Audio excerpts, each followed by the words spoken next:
Sobrang nakakaano siya, nakaka-touch kasi ever since parang pinapangarap namin to as a family doon sa bahay. At hindi lang po kami family na pang TV-TV lang. Kumbaga, real po talaga yung pagiging pamilya po namin doon sa loob. At ito po yung nadala namin sa paglabas po. At we are so happy na the Acer family, pinakaunang brand na nag-trust sa amin as a family. Kaya maraming salamat po, Acer.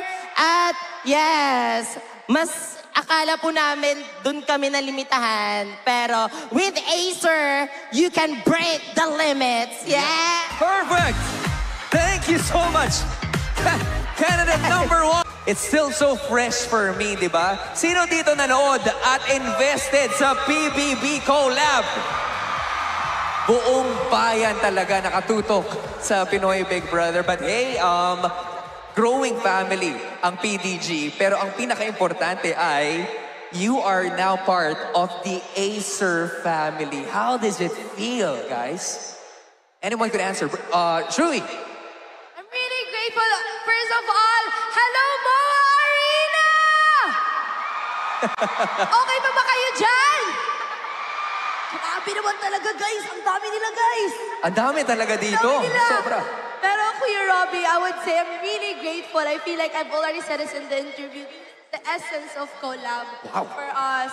Parang itong pamilya na to, hindi lang po ito nabuo na joke time lang. Totoo po at genuine ang nabuo namin relasyon sa loob ng bahay. So for us to endorse a brand that's very close to our heart po, we're really grateful po for Acer na kinuha po kaming pamilya de Guzman plus extended family. Yes, very authentic yung family. I'm strong enough to say we broke that kasi as collaboration of both GMA and ABS, we did a family because of PBB.